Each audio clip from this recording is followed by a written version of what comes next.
Nabi besar Muhammad sallallahu alaihi wasallam yang dimuliakan oleh Allah Subhanahu wa taala.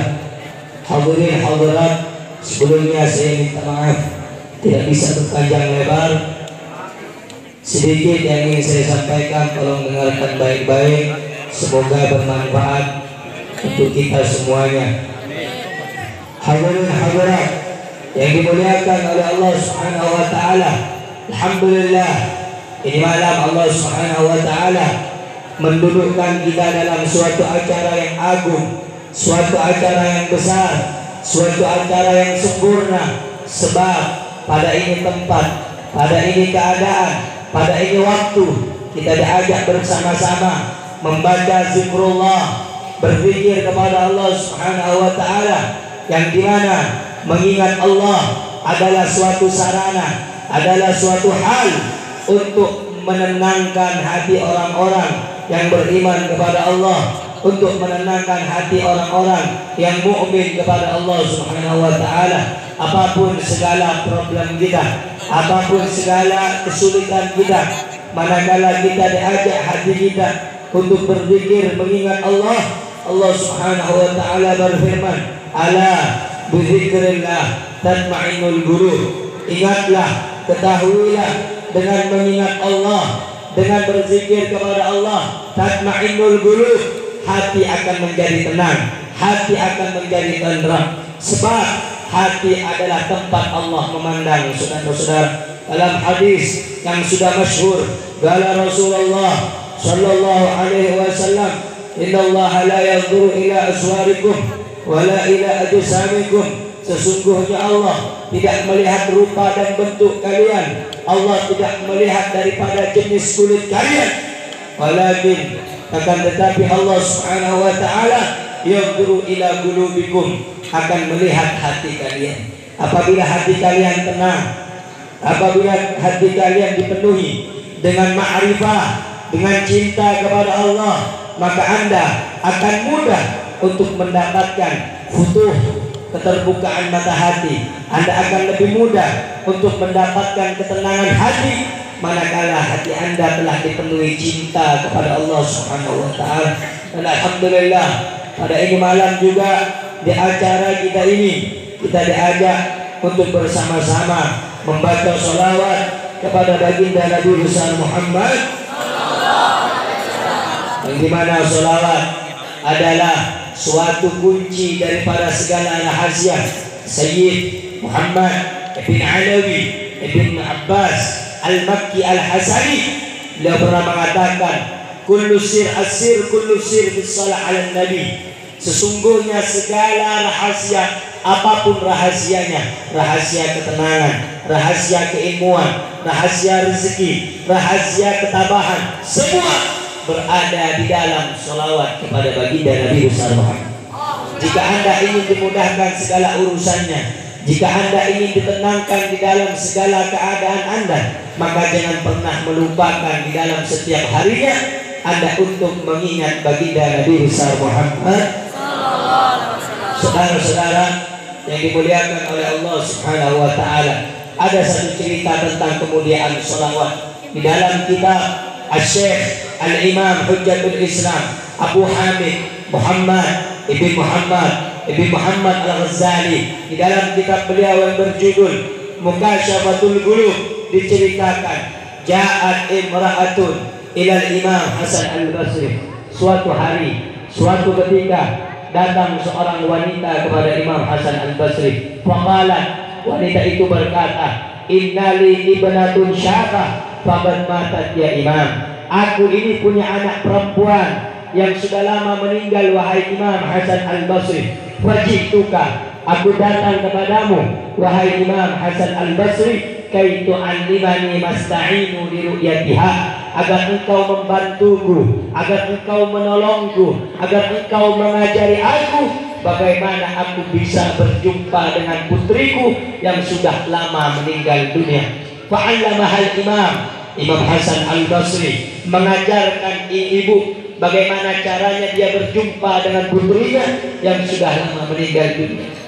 Faja'a yaumun minal ayyam, suatu hari ini ibu berjumpa melihat putrinya di dalam tidurnya sedang diazab dan disiksa oleh Allah Subhanahu wa ta'ala. Rijluha marbutah, kakinya diikat, kakinya dirantai oleh malaikat, dicambuk, diazab sebab karena mungkin kelakuannya dan maksiat yang dia lakukan selama semasa hidupnya.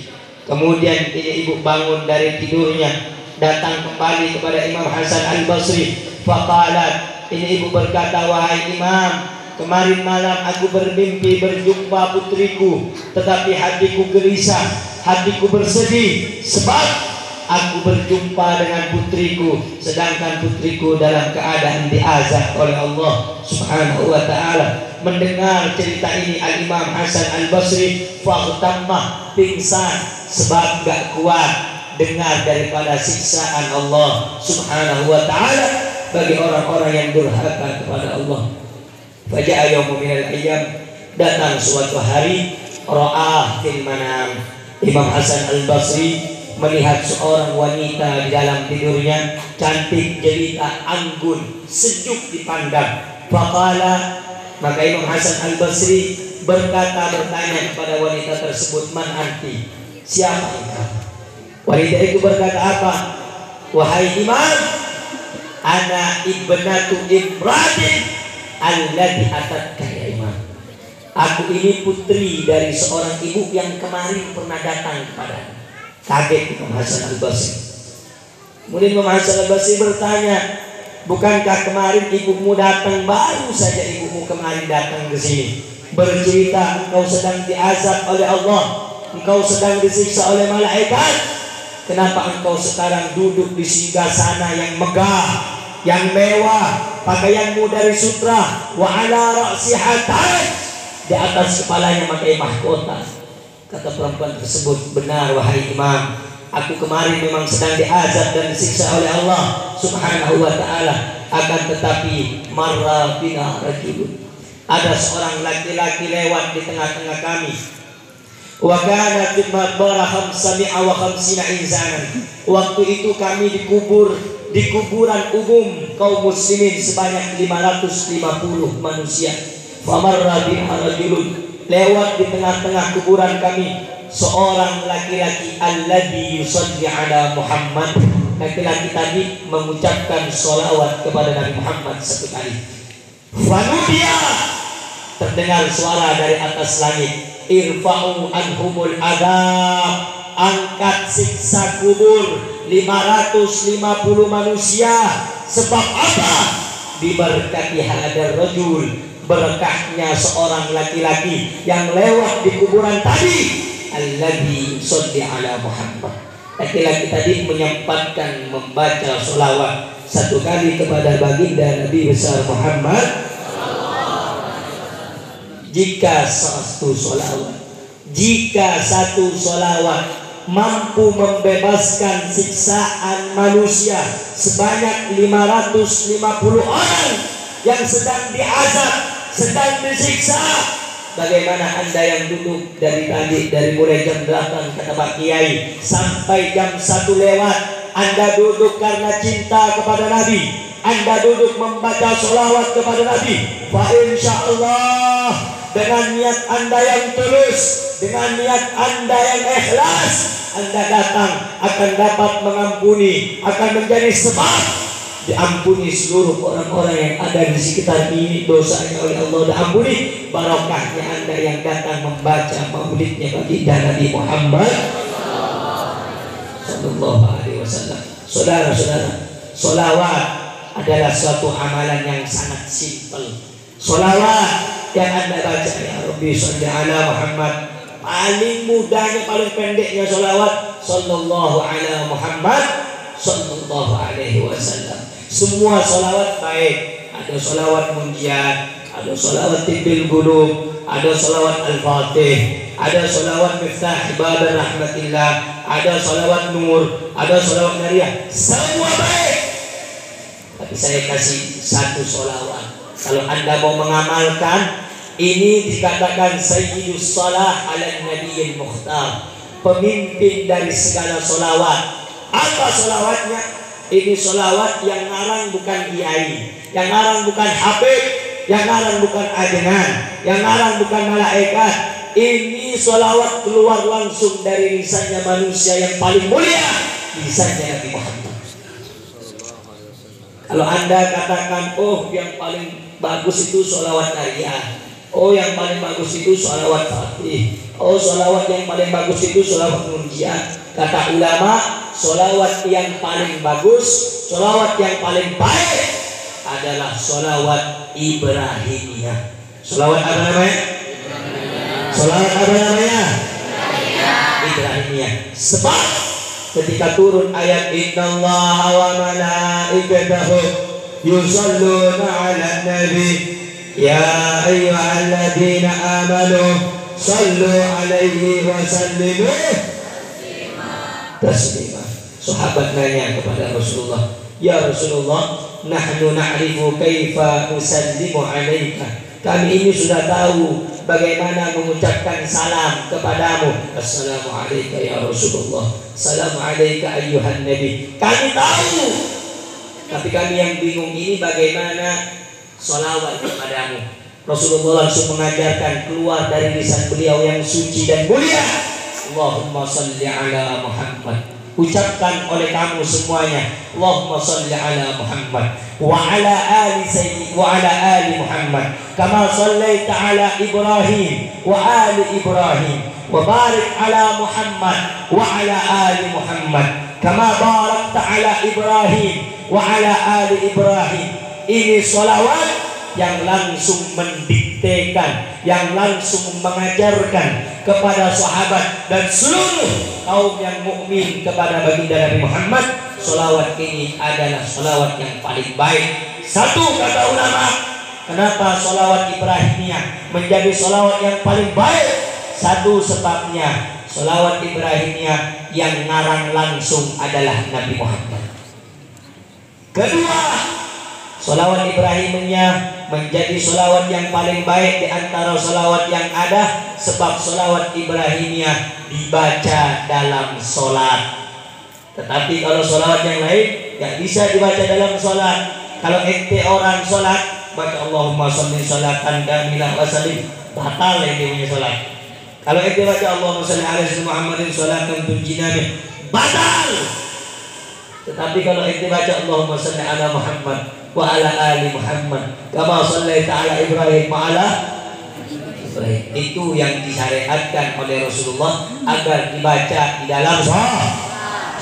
Ini yang menjadi penyebab sholawat Ibrahimiyah menjadi sholawat yang paling agung di antara sholawat yang lain, karena sholawat Ibrahimiyah dibaca dalam sholat. Dan yang kedua, sholawat Ibrahimiyah dikarang langsung oleh baginda Nabi besar Muhammad Sallallahu Alaihi Wasallam. Oleh karena itu, wahai ibu-ibu, bapak-bapak, pemuda-pemudi sekalian yang hadir, kalau kita ingin hidup kita barokah, kalau ingin hidup kita ingin menjadi tenang, hidup kita ingin menjadi mudah, maka jangan pernah tahan lisan kita untuk membaca sholawat kepada Nabi Muhammad Sallallahu Alaihi Wasallam. Minimal, kata ulama, jadi sholawat ini hukumnya bermacam-macam. Ada sebagian madhab seperti Al-Imam Malik ibn Anas Al-Asbahi, guru daripada Imam Muhammad ibn Idris Asy-Syafi'i. Imam Malik mengatakan sholawat hanya wajib seumur hidup sekali. Al-Imam Syafi'i bilang sholawat di hari-hari dan di waktu yang lain gak wajib, tetapi yang wajib cuma dalam sholat 5 waktu. Ada yang bilang ulama sholawat wajib manakala setiap kita mendengar nama Rasulullah disebutkan, wajib bagi kita untuk membaca sholawat kepada Nabi. Sallu ala Nabi Muhammad, sallu ala Nabi Muhammad. Ada satu kisah lagi, saudara, bagaimana kehebatan orang sholawat dan bagaimana ruginya dan ancaman orang yang gak suka sholawat. Jam 2 kurang 20 menit, 15 menit. Lanjut jangan nih. Lanjut jangan nih. Lanjut jangan. Terngantuk. Lanjut. Lanjut. Capek. Lanjut. Lanjut. Capek. Lanjut. Jawab jalan. Lanjut. Capek. Lanjut. Lanjut. Jawabnya sama-sama lanjut. Tapi capek. Lanjut. Tapi lapar. Lanjut. Tapi mau tidur. Lanjut. Lanjut. Tapi haus. Lanjut. Lanjut jangan. Lanjut jangan. Udah malam. Lanjut. Masih mau lanjut. Lanjut terus. Lanjut terus. Sampai jam 4. Lu lanjut gua pulang. Siapa mau ceramah jam 4? Lanjut jangan. Masih semangat. Masih semangat. Masih mendengarkan tausiah. Masih semangat. Kamu ajak orang sini semuanya, suaranya angkat. Masih semangat. Masih semangat. Cinta sama Rasulullah. Cinta sama Nabi Muhammad.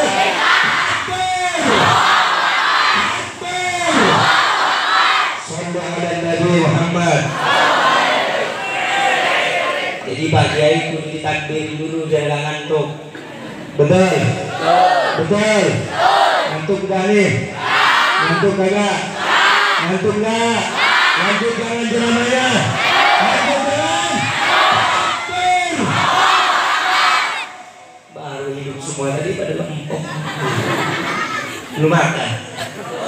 Hah? Belum makan. Sallu ala Nabi Muhammad. Sallu ala Nabi. Sallu ala Nabi. Suaranya lempem. Sallu ala Nabi. Sallu ala Nabi. Mau dengar cerita? Mau dengar cerita? Mau dengar cerita? Dengerin. Dulu bilang yang ngomong. Dulu ketika Sayyidah Aisyah lagi jahit pakaian, dulu gak ada lampu begini, gak ada, pakai cahaya bulan dulu. Kalau saya masih kecil dulu tahun berapa ya? 2009 itu biasa kalau di rumah di Kalimantan itu. Saya asalnya orang Kalimantan, Borneo, tapi insya Allah bisa bahasa Sunda dikit-dikit. Taunya cuma sabodeteuing. Taunya cuma sabodeteuing. Ada lagi, satu lagi.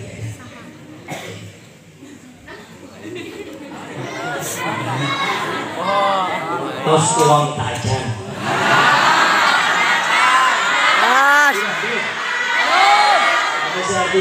Udah makan. Udah makan belum? Udah makan belum? Makan belum? Jawabnya tuang ya? Tuang. Kumaha damang, kumaha damang. Hah? Kumaha damang. Alhamdulillah. Narkos kedik. Sallu ala Nabi. Sallu alaihi. Dulu saya itu di Kalimantan biasa ada pelita tuh biasanya pakai minyak itu. Jempor. Ya pokoknya itulah. Bukan obor yang biasa ditempel di Antara. Oh di sebelah jempor namanya. Pokoknya itulah. Kalau yang lahir di atas tahun 2000-an gak ada yang begitu. Udah tahun 2003, 2005 udah gak ada jalan. Kecuali di desa-desa banget. Jadi dulu di zaman Rasulullah SAW gak ada yang pakai lampu begini. Akhirnya Sayyidah Aisyah ini lagi jahit pakaian Nabi Muhammad. Kemudian jarum yang digunakan untuk menjahit pakaian Nabi Muhammad jatuh. Jadi nggak ada pakai aspal, paping, gitu nggak ada. Pasir. Jatuh jarum, namanya jarum kecil, betul? Jarum kecil apa gede? Jatuh. Bingung Sayyidah Aisyah ini mana nih? Ini bentar lagi mau jahit pakaian Nabi Muhammad jatuh. Gak lama bingung Sayyidah Aisyah cari jarum gak ketemu. Tiba-tiba ada cahaya terang. Cahayanya terang banget. Sampai saking terangnya itu cahaya, jarum sekecil itu yang jatuh dari tangan Sayyidah Aisyah bisa ketemu. Subhanallah. Jarum kecil, gara-gara cahaya itu semakin terang, dekat semakin terang, jarum yang kecil jatuh hilang tadi bisa ketemu. Semakin dekat cahaya itu penasaran Sayyidah Aisyah, ini cahaya apa? Makin dekat cahaya itu berbarengan dengan aroma yang sangat wangi. Ketika didekatin semakin mendekat adalah cahaya baginda Nabi Muhammad Sallallahu Alaihi Wasallam. Sayyidah Aisyah bilang apa? Duhai Rasulullah, begitu indahnya engkau, begitu terangnya engkau, begitu eloknya dirimu. Kemudian Rasulullah mengatakan apa? Fawailun liman lam yarani ya Aisyah. Celaka wahai Aisyah, orang yang nanti tidak bisa melihat aku. Baik, Sayyidah Aisyah bertanya, siapa yang tidak bisa melihat engkau wahai Rasulullah? Sayyidah Aisyah bertanya tadi, Nabi Muhammad menjawab, indama dzukirtu indahu falam yusalli alayya. Orang yang tidak bisa melihat aku, orang yang tidak diizinkan Allah menatapku dunia dan akhirat, mereka orang yang ketika mendengar namaku disebutkan tetapi tidak mau membaca sholawat kepada Allahumma shalli ala Muhammad, Allahumma shalli ala Sayyidina Muhammad. Jadi orang yang beruntung di akhirat siapa? Orang yang ketika kedua matanya dihalalkan oleh Allah melihat wajahnya Nabi Muhammad. Al-Habib Ali bin Muhammad bin Husain Al-Habsyi, pengarang daripada Maulid Syimtul Durar, pernah suatu ketika ditanya oleh orang lain, ya Habib, andai kata engkau disuruh milih masuk surga tapi tidak bersama Nabi Muhammad, atau masuk neraka bersama Nabi Muhammad, pilih mana? Kemudian Habib Ali Habsyi bilang apa? Beliau bilang, aku lebih baik masuk ke dalam neraka asalkan bersama Nabi Muhammad, sebab panasnya api neraka tidak akan membakar tubuhku, karena neraka akan takut dan menjauh dan menjadi dingin sebab adanya Nabi Muhammad.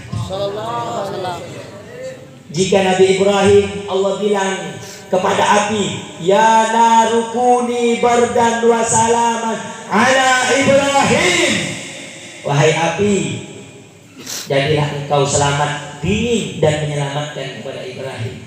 Jika Nabi Ibrahim Allah perintahkan api untuk menjadi dingin, fakaifa bi nabiyina Muhammad. Bagaimana kalau Nabi Muhammad yang masuk? Bagaimana kalau Nabi Muhammad yang disentuh oleh api? Sedangkan seluruh alam semesta ini adanya para nabi, adanya malaikat, adanya para rasul, adanya kita yang hadir sebab adanya baginda Nabi Muhammad. Allah bilang dalam Al-Quran, dalam hadisul qudsi, laulaka ya Muhammad ma khalaqtul aflak. Andai bukan karenamu Muhammad, andai bukan karenamu duhai Rasulullah, aku tidak akan menciptakan bumi dan seluruh seisinya. Semuanya karena Nabi Muhammad. Semuanya karena Nabi Muhammad. Saya mau tanya, kira-kira orang di sini pengen nggak jumpa dengan Nabi Muhammad? Pengen jumpa dengan Rasulullah? Pengen melihat Rasulullah? Pengen dekat dengan Rasulullah?